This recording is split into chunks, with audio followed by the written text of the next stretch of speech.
Welcome to Language Access is No Vitamin, an essential podcast for those shaping the future of healthcare in America. Let's transform our healthcare system from seeing language access as an optional vitamin to the cure of patient-centered care. Welcome to Language Access is No Vitamin. Empecemos.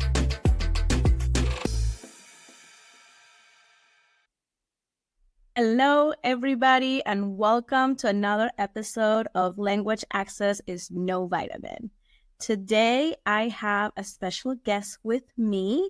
We're going to be talking about pharmaceuticals, and how that industry plays a role in important breaking barriers for LEPs and other individuals who need language access. So let me introduce to you Miss Sharla Glass. So Sharla was born and raised in Illinois. She earned a master's degree in pastoral minister from St. John's University in Collegeville, Minnesota, and spent several years in marriage and family life ministry and faith formation before moving to the disability healthcare sector.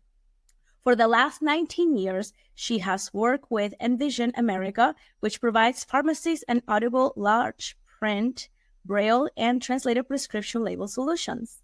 In her current role, she strives to bring about greater accessibility through public policy, community outreach, and education. She has also experienced navigating the healthcare system as a mother of 6 children with autism, type 1 diabetes, mental health, and autoimmune conditions. Her earliest memory of language barriers was her Norwegian great-grandmother commenting that God couldn't hear her unless she prayed in Norwegian. So let me welcome Sharla Glass. Hi, thanks for having me. Hi, Sharla. I am so happy that you're here with me today. How is it going?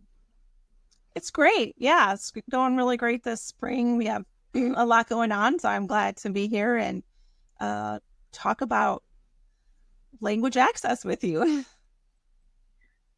Absolutely. I am so happy that you're here. We had a conversation, I think like a year ago, right? That we connected, and I learned a little bit about what you do and Envision America, and I love it.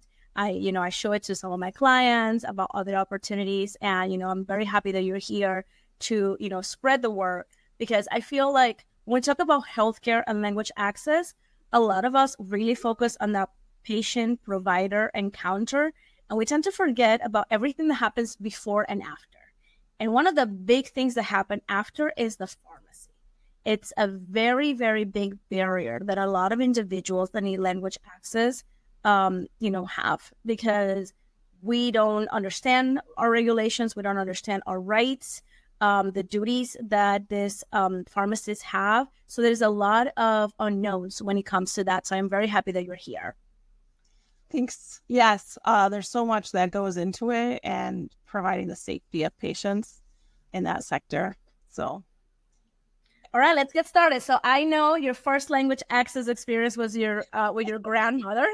So tell me a little bit, what brought you from ministry work into, supporting communities that need language access, and specifically why the pharmacy world? Well, I mean, I wasn't an intentional shift. We moved and I was looking for a new job, and got put into this position through a placement service, and my boss didn't know my background at all, and I really didn't know anything about their, startup, but it ended up being a really great match, and passionate about helping people. So I just kind of jokingly say, instead of spreading the gospel of Jesus, now I spread the gospel of script talk. So, but I really am passionate about helping people, increase their safety and be able to communicate better with their pharmacist, and, just have that effective communication that the ADA and civil rights laws really have made the groundwork for, So tell me a little bit more about those laws. Let's talk about regulations. So what are some of the regulations that, in healthcare, of course, but specifically the pharmaceutical industry has when it comes to language access? Yeah, so really that it all began with the civil rights movement. but there have also been several executive orders over the years to increase language access. And then we saw a really big leap forward with the Affordable Care Act and Section 1557, which really concretized a lot of the disability rights and language access issues in healthcare specifically. And it gives the Department of Health and Human Services a little bit more authority to, to create rules and oversee the implementation of those services in the healthcare industry. Yes. So those are the ones that normally, the healthcare as a whole industry. Are there any other additional regulations or policies specific to the pharmacy industry? For example, like hospitals and clinics, they have, the Joint Commission or HRSA, that it's an additional, regulatory body. What are those, if there are any, that are additional or very specific for the pharmacy industry? For pharmacy, as far as laws go, I'm not sure there really are a lot of additional ones beyond civil rights and ADA. But there are, like the U.S. Pharmacopoeia has certain standards that the majority of pharmacies try and abide by. And there are language access standards that are included in that. Both in providing service and in labeling, which is, what we really focus on at Envision America. So, that the standards of the industry are really what I'm working on and what a lot of people are, what we're striving for, is to increase those standards that go beyond what the technical laws are. And then, of course, the Section 5057 was just updated. There's new rules that were just updated just a week ago, 2 weeks ago. So those are going to be just, people are still unpacking what those rule changes are going to mean. But we do know that it means more accountability and more language access. Yes, I know. I'm still working on that. Soon I'm going to be having a whole podcast on that, a lot of explanation, because there's a lot of questions when it comes to that. And when we talk about these regulations that, through policy, the things that you would like to see, what are some of those changes that you would like, to see? What are some of those areas that we should be improving and striving to improve through regulations or laws? Yeah, so I think like a really great reference would be the National class or cultural language services. Cultural linguistic. Yeah. Hold on. Cultural linguistic appropriate. Oh my God. This is like my one thing. Hold on. Cultural linguistic appropriate services standards. Thank you. Like I promote them all the time and I just blinked. So if you go to thinkculturalhealth.gov, that's the website where there's a listed. And I really think that this is something that we could implement more. And then the reason is because those standards are really about how does healthcare implement services. And by that, I mean having a policy, having procedures in place, having someone who oversees those procedures, and then having a method of evaluating them and then making the changes necessary as those, based upon those evaluations, but also having processes in place as your demographics change. How do you change your services? So I think that's something that we could see in the pharmacy industry, is having policies and procedures in place. Because what I find is that a lot of pharmacists that we talk to, the pharmacists themselves, who are the employees of the pharmacies, want to provide the best service to their patients. They want to meet these people where they're at, but they don't have the tools.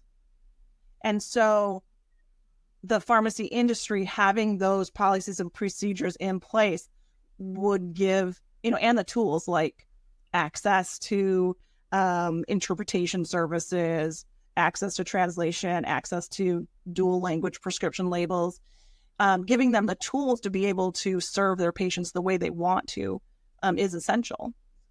Yeah, and I think like in my personal opinion is that the pharmacy out of all the different like healthcare settings, I feel like is the one that needs more work when it comes to language access.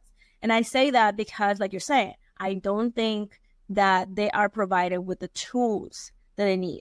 I rarely see places that offer language that offer interpreting, right? When it comes to interpretation, they may have it. I've never actually seen anybody actually use one. So there's a big barrier. And I know like the focus of, what Envision is doing is, the labels, which is huge, very, very huge. And we're going to get to that. But I want to talk about everything, all the barriers before we're actually able to see our medication and get those labels, right? So we're looking at, and please add on, right? Like the first thing that comes to my mind is like the text. We're not even talking about the pharmacists. We're talking about the techs that work there. All the issues that LEP, especially when we're talking about immigrants, have with insurance, their names. So I know with my mom, it's always a problem because she has 3 last names, right? So the doctor might send the prescription with 1 or 2 or all 3 of the last names, and then the insurance wants all 3. So let's simplify it and talk in the case of Latinos that they have 2 last names. So you will send it with, let's say Perez and Sanchez, right? So you can be Perez Sanchez, and then the doctor sends a prescription of Sanchez, but then the insurance has you as Perez Sanchez, but then the pharmacy has you as Perez, and then they don't combine. And in addition to the issue within the whole health record, right, that not matching, there's the issue of if the tech doesn't speak the other language, how are you going to communicate the problem? Like, no, we need to call the insurance and what's happening here. So, or if all these barriers just by being able to get your insurance to approve your medication.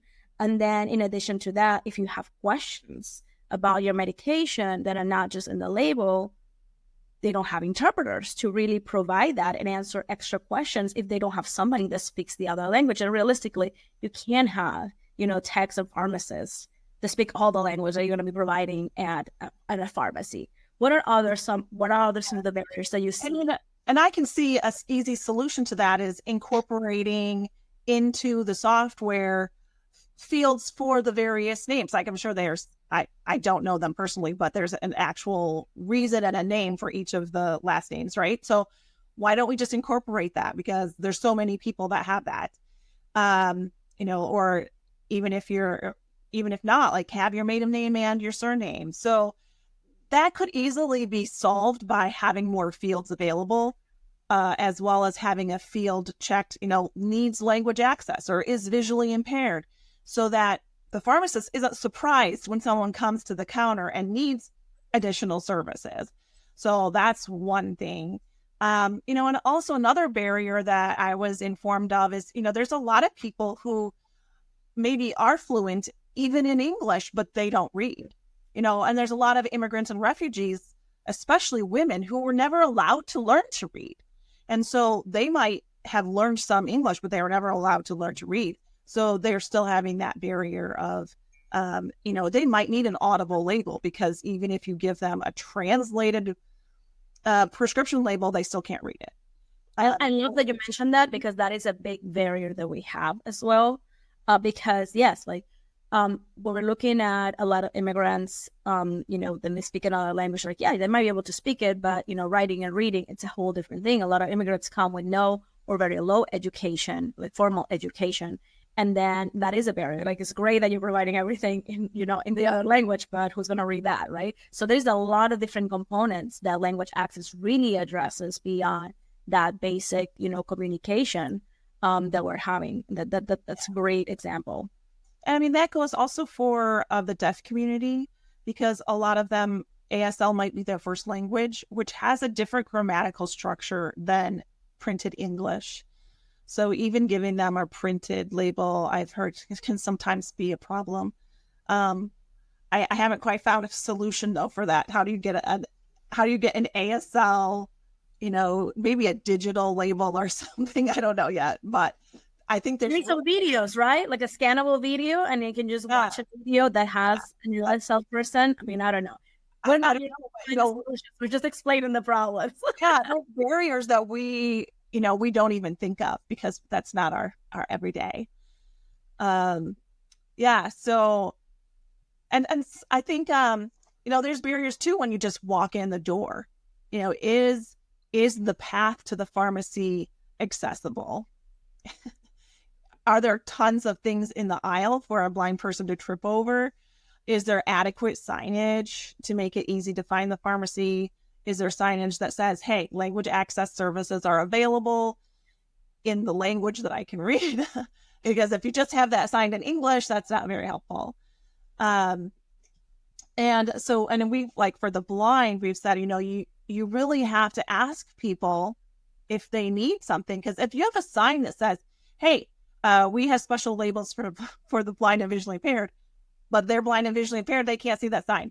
So, you literally have to ask them. And so, those are a lot of the different barriers. And another one is that people in both these segments often have somebody else pick up their prescriptions. So they actually are not communicating directly with their pharmacist. Someone's picking it up or they're having it mailed. And then they just get the stuff in whatever language and format it's in. It makes a lot of sense. And a lot of the reasons why they don't even pick up the prescriptions is because of all the barriers. Like, I know my mom all the time is like, can you just go to the pharmacy? I don't want to deal with it because it's always an issue.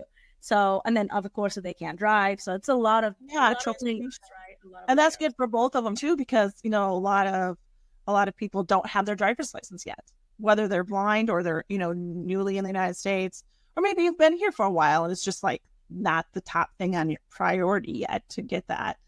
And I'm sure there's many driver's license bureaus that are not accessible either. So let's start focusing a little bit more into the labels. So the first question that I would have for you is, okay, so like we said, a lot of individuals don't pick up their own prescriptions for, multiple reasons. So, but of course the prescription labels need to be in another language. Let's say, French, right? So if I have to go pick up this medication for my French friend, and they need, the labels in French, who will be the person, or ideally, who should be responsible of telling the pharmacist that the labels need to be done in French? Would it be the provider that should be sending the information and saying, hey, by the way, this person speaks this language? Or should it be, my responsibility and be like, hey, by the way, I need these labels in French? Systematically, where ideally should start this? Well, I mean, it would be lovely if the provider would inform the pharmacist.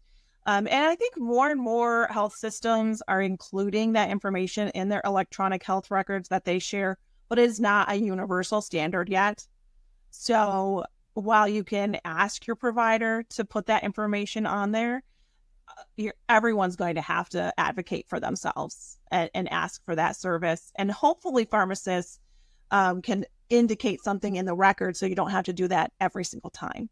But what we have found with our patients is that you need to advocate for yourself every single time, because you don't know there's a lot of pharmacist turnover. There's a lot of people who haven't been trained yet maybe on their system. There might be a substitute that day. So it's always best to be prepared to advocate for yourself. Call ahead of time. Say, hey, when I get there, I'm going to need an interpreter. I'm going to need a translated prescription label. I'm going to need an audible prescription label, or whatever it is that you need. Unfortunately, that's the way it is. But, even if they have policies and procedures in place, nothing's foolproof, Yeah, that totally makes sense. Unfortunately, that is the job of a lot of individuals that need language access. We have to be our own advocates or our family's advocates. It's an extra task that the system puts on us until, hopefully in the future will be better. But okay, so tell me what Envision America is doing to support patients that are blind, that speak other languages? Like, how are you going? Because I feel like you are going beyond just the simple, here is the label in your other language, have fun with it. So tell me a little bit more about how Envision America is supporting language access. Well, I mean, we did start out working with the blind and visually impaired, and primarily with the VA and helping blind veterans get access to the prescription label information through audible prescription labels. So it's an RFID tag, and the pharmacy can program that tag with all the prescription label information. And then they can use their smartphone or a standalone device that's no cost to the patient to have that information read out loud to them.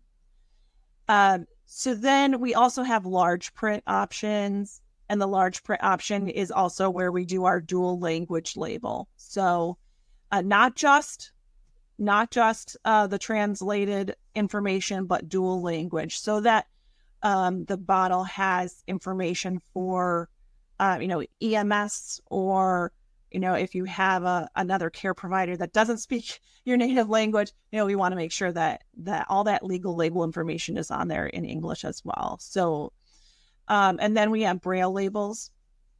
And so that's kind of what we do, as that's our product. We have software that allows pharmacies to create all these different label options.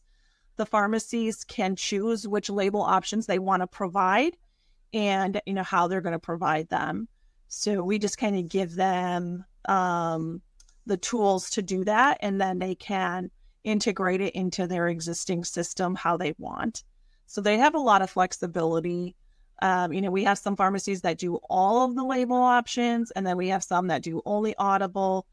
We have a few that do the large print and translation service. So there's a lot of flexibility in there. And what we really try and specialize is plug and play. So for a small independent pharmacy, you can get our software, you can get a programmer, and same day, within just a few minutes, you can be making audible prescription labels, or translated prescription labels, whatever you need, or both, because we can. There's many languages that we can make an audible label in.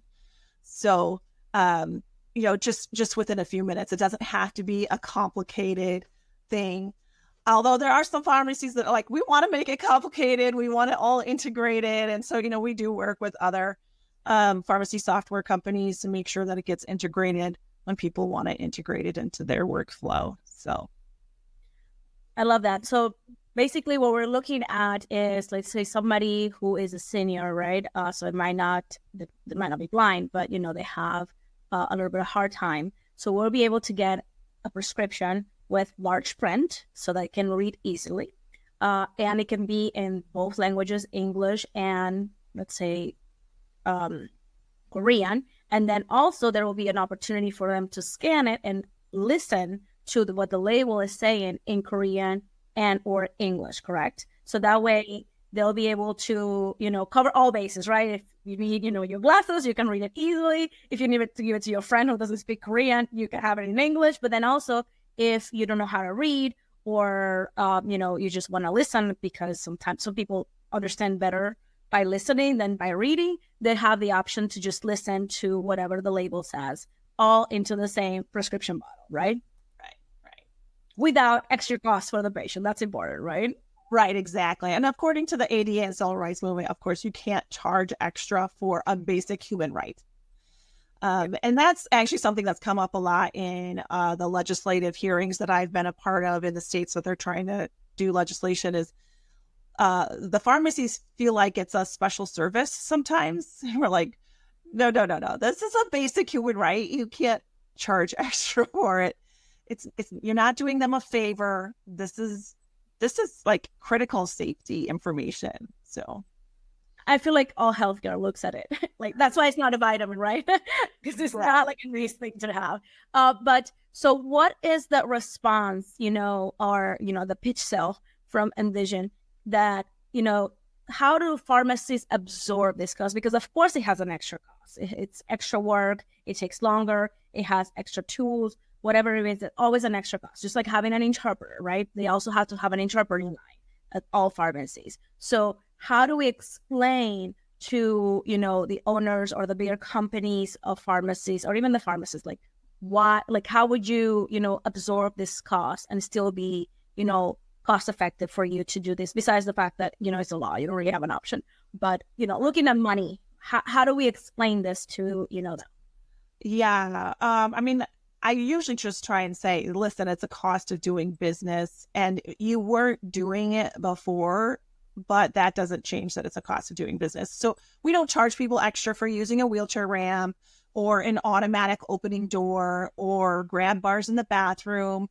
And you certainly don't charge sighted people to have overhead lighting, which does no good for blind people. So I'm like, these are all things that you just consider a cost of doing business. So you need to add this into that column and not look at it as a per patient cost, because a lot of times they want to be like, well, I'm losing money on each prescription. And we're like, no, you can't look at it like that. You don't charge people per person who comes into your door for the electricity that you're using that day. Like this is just a cost of doing business. But on the other hand, we can say, listen, we know how much time that you put into taking care of each of your patients. And these patients who have additional communication needs, you're spending a lot of time on them. They call in more frequently. They need you to walk them through stuff. You have to do more counter counseling. They're on their medications longer. They're less likely to be compliant. All because of the challenges of not being able to have access to that information. So in the long run, it saves the pharmacy time and money to provide the label. And in the long run, for our society, it saves us money because, each visit to the ER is at least $10,000 that's coming out of, our Medicaid or a Medicare or insurance industry. And so a large percentage of ER visits are based upon medication errors. So if we can prevent those, we're saving money in the healthcare industry as a whole right there. So, I mean, the answer is healthcare should not be a business, but okay. Well, there's that too. Yeah. I love what you're saying, because another thing is, like, another way of looking at it is, if you are the pharmacy, the local pharmacy, right, that is providing the service in a cultural and linguistically appropriate way, you're going to be having more business, because a lot of the things is like, yes, people might go for the pharmacy, but on your way to the pharmacy, you're getting other products, or, you're getting a lot of, oh, I forgot this for dinner, or let me get this thing that I need at home. So you'll see an increase of sales in the other things that will bring you, that money that you are, losing by having that extra, extra work. So there's other ways around. And let's be honest. I mean, it's a business. Everybody has the right to choose what pharmacy they go to. And the best patient care are the pharmacies that patients stay at. I stay at my pharmacy, even though it might be slightly more expensive, because their service is so good. I mean, my pharmacist greets me by name. She knows who I am. She knows, everything about all the medications my family takes. And I'm going to stay there because it's personal service. And so I think, it might be, there might be that learning curve for a lot of pharmacists to get to know these patients, because there is that communication barrier. But all the more important, right? So that you can gain their business, you can establish that relationship. And overall, I mean, most pharmacists go into pharmacy because they really care about people and they want them to be healthy. So you can better do that when you can communicate. Absolutely. Absolutely. And I'm thinking about, earlier, a little before they become pharmacists, right? Let's talk about education. So one of the things that I'm doing at Culturizing Access is I'm starting to work with medical schools and nursing schools, because I feel like it's easier for me to tell somebody how to do things right from the beginning than going into somebody and be like, this is what you've been done wrong for 30 years.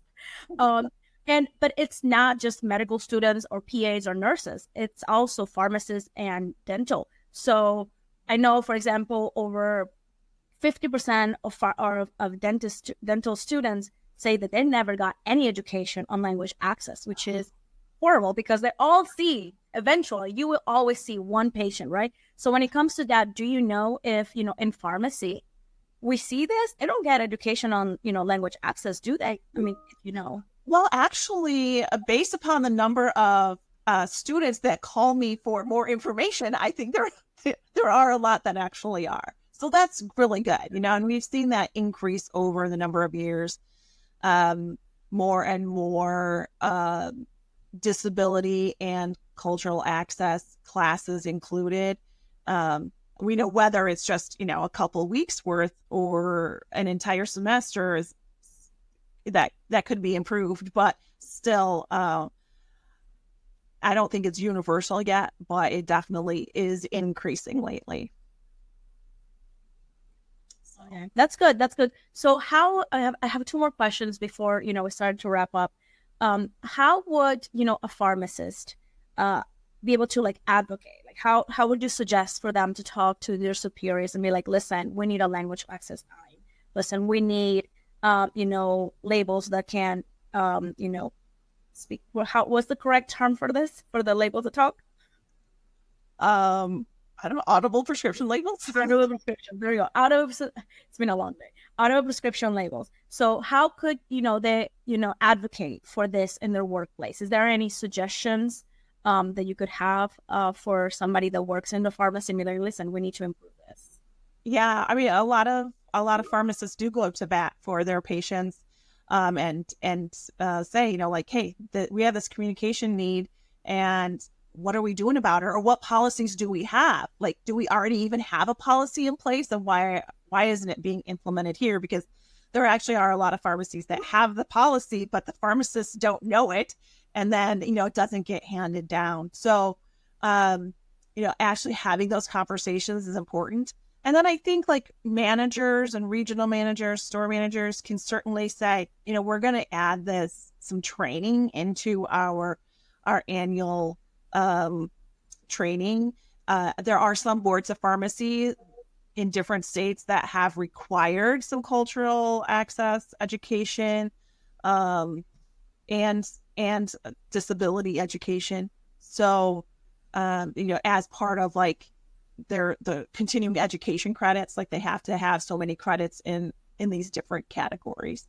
So that's certainly something that the whole industry can continue to improve on, and making sure that people are getting continuing education in that, because none of us are ever going to know everything. So we should always be continually learning about it. So. Absolutely. Lifelong learners. I love that term. I always describe myself as one of those.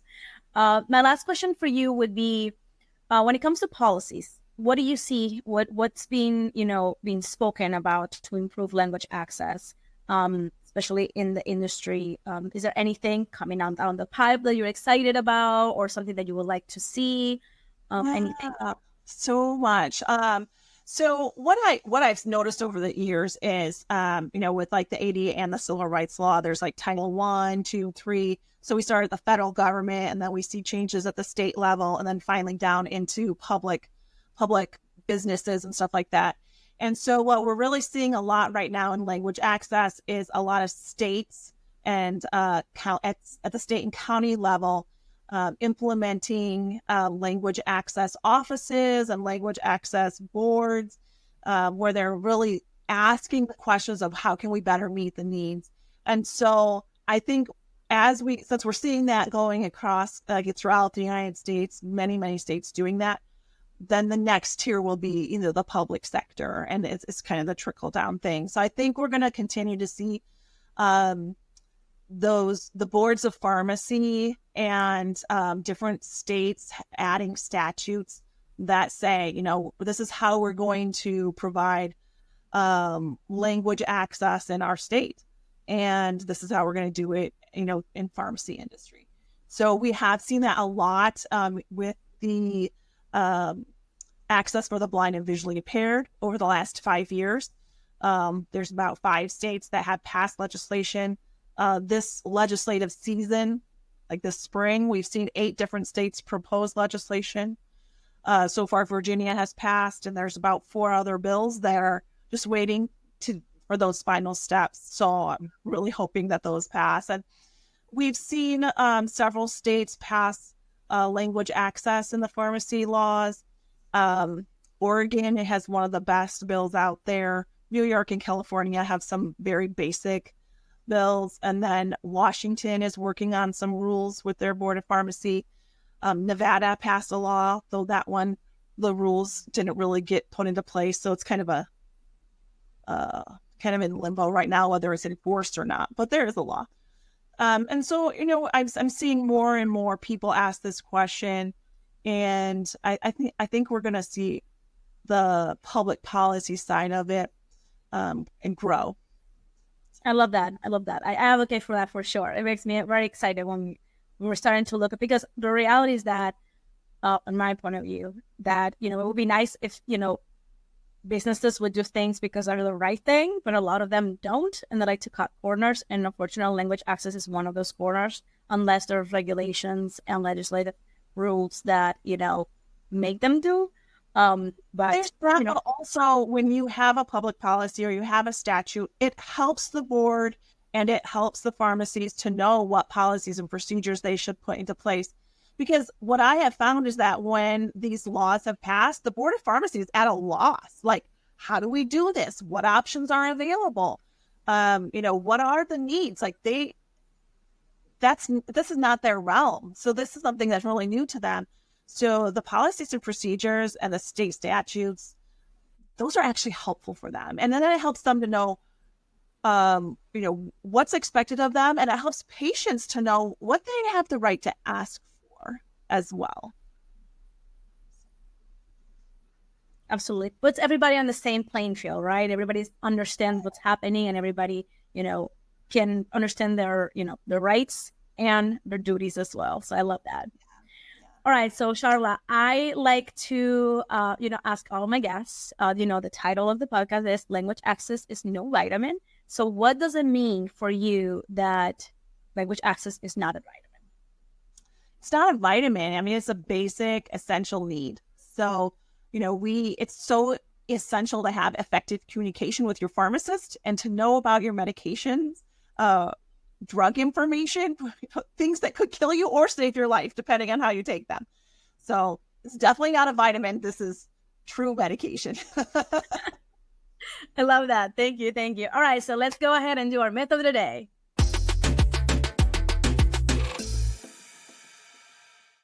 All right, so our myth of the day on being blind is an easy to recognize disability. So tell us a little bit about this. Yeah, so I really encounter a lot of people who think that all blind people have a seeing eye dog or have a cane, or that they read Braille. But the truth is, the majority of people who are blind have some sort of vision, or are visually impaired, and they don't have any recognizable features. So they might even be able to read a little bit or see something that fell on the floor. But the rest of their vision is blocked. So there's so many different kinds of visual impairment and blindness because of different diseases. So everybody's blindness is unique to them. And so I think it's important for people to know that. That's kind of a myth that they're all the same. And also, in regard to Braille, really a very small percentage of blind people read Braille. The majority of people go blind later in life. So, it's hard for us to learn new languages when we're older. And also, we just don't have a really robust Braille education in our education system. It hasn't been mandated for school districts to teach that. And with all our digital technology, a lot of people will use digital tools instead of learning Braille. But there's certainly a large Braille contingent in people who are like, this is literacy, so we need to keep teaching it. So yeah, that's my myth busting of the day.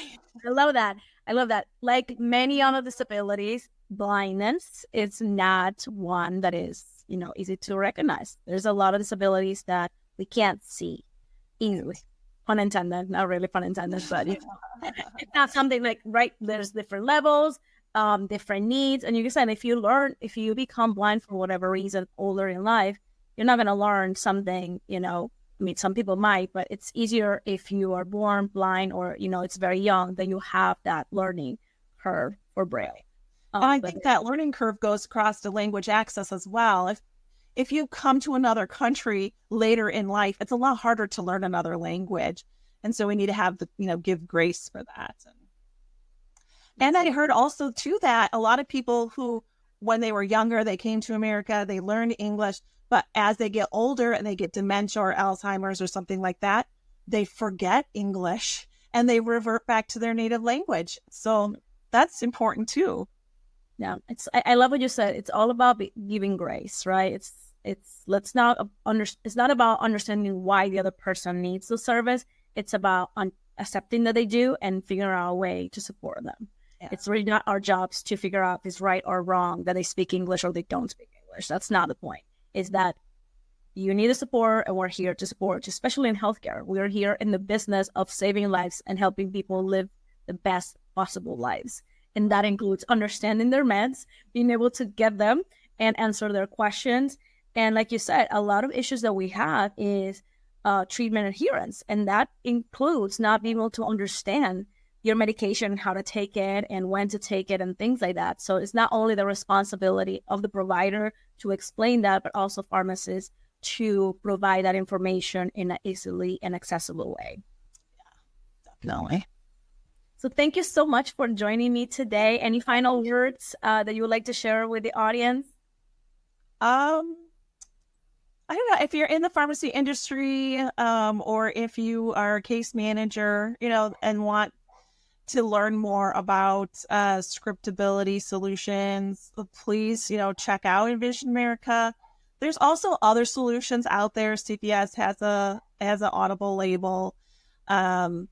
And I'm sure there's other ones out there too. But advocate and ask, advocacy is so essential. So I love that. Thank you so much, Sharla, for having you here, for coming, spending some time with us. Make sure you follow Sharla and Envision America on LinkedIn and, connect with her if you have any more questions or want to learn a little bit more.